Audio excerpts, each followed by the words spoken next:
Students, it's Mr. Ivan here again. Okay, today's lesson is going to be about trigonometric graphs. Many of you hate to draw graphs, many of you hate to understand how to draw graphs, but actually it is a very easy exercise. You know, if you know how to remember the shape of the graph and how to use it to solve questions. Okay, so if you like this video and feel that it has helped you, please remember to subscribe or even share with your friends so that we can all benefit from this. Okay, so first we are going to have the sine graph. Now, how does the sine graph look like? Now, you should use a ruler and pencil. Okay, and then this is how a sine graph look like. First, break it into 4 parts: 180, 90, 270 and 360. Try to be as proportionate as possible. Okay, and then the sine graph would actually goes up, turns at 90, come down, hit at 180, and then go down, turn at 270, and go up here to 360. Okay, one maximum is 1, minimum is -1. This is your y-axis, this is your x-axis, this is the y equals to sine x graph. First and foremost, you must know the shape of the graph very well.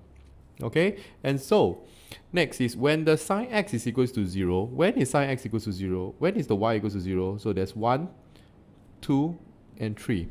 So whenever you have an equation sine x equals to 0, immediately you must say is 0, 90, and 180 and 90 degree.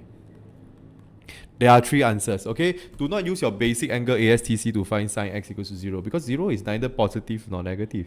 So whenever you have sine x equals to 0, you say that it's 0, 180 and 360.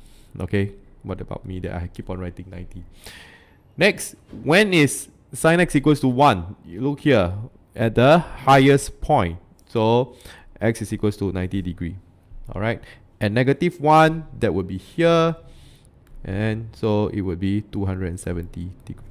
Okay, so if you are told to put it in terms of radian mode, you have to know by now, after the first front chapter, chapter 9, okay, that this is pi over 2, this is pi, this is 3 pi over 2, and this is 2 pi. Okay, amplitude is the distance from the middle to the highest point. So from the middle, okay, to highest.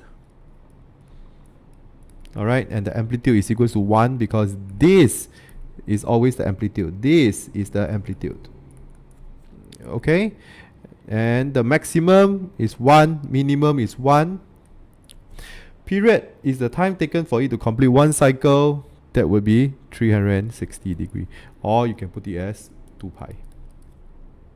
Okay, so this is the shape of sine x. The important points when sine x is equals to 0, 1 and -1. The maximum is 1, minimum is -1. Okay, and the amplitude is 1. So get to know the basic graph first before we do any form of transformation. Okay, next we go to y equals to cosine x. Y equals to cosine x, same thing. Draw your x and y axis. Try to be as proportionate as possible. You should use your ruler and measure. This should be about 1 cm or 1 to 1.5 cm, and then make sure they are all proportionate to each other. Okay, so how does the sine graph look like? It starts from 1, go down, cut 90, okay, go here, turns at 180, go up again, cuts at 270, and it ends at 360 degree. Okay, so you see, you try to be as curved as possible. Many students draw like, you know, this very sharp, which is not very good.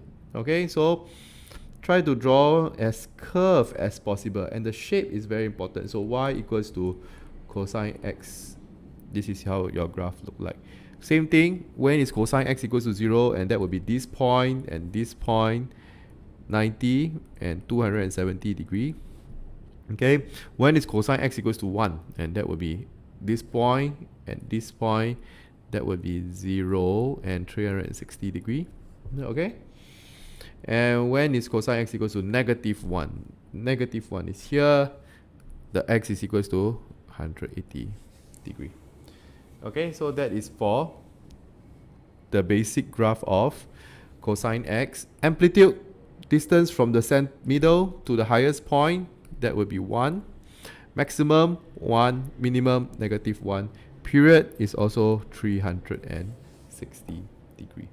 Okay, in fact, you see the sine graph is actually related to the cosine graph. Okay, why is it so? So you see the cosine graph looks like this, right? Yeah, but actually all the graph is continuous. Okay, so you can see that this period to this period, this is where the sine graph is. Okay, but this is not important. I don't. They will usually not ask about this in secondary school level unless you are an IP student. You're going to JC. This would be a good, thing to know, that actually a cosine graph is a translation of the sine graph. Okay, so most of the time they will test about sine graph and cosine graph because there's a maximum and there's a minimum. Alright. Next, we are going to have a y equals to tangent x graph. And how does the y equals to tangent x graph look like? It would look like this.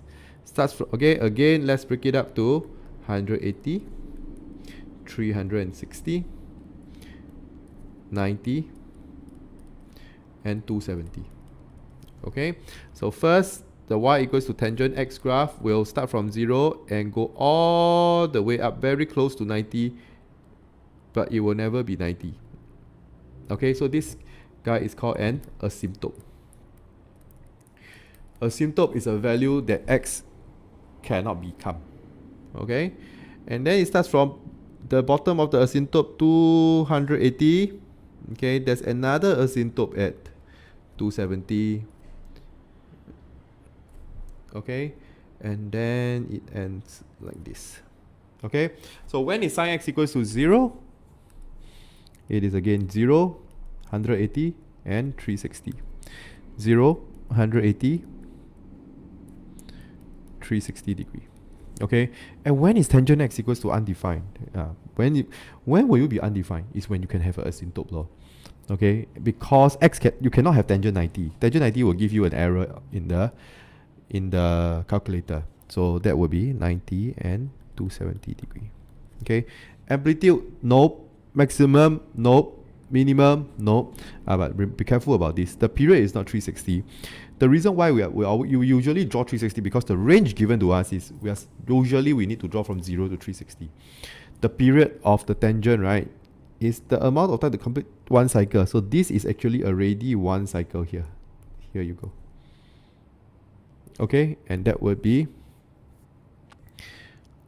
180 degree. Or you can say that the period is pi. Okay, so this is for y equals to tangent x. Okay, make sure you know very well the basic curve of these three curves. Okay, because when you want to do transformation, it will be a lot easier when you know how to draw the shape. Okay, so it's important to know the shape of the graph at the start. Okay, I'll catch you in the next part.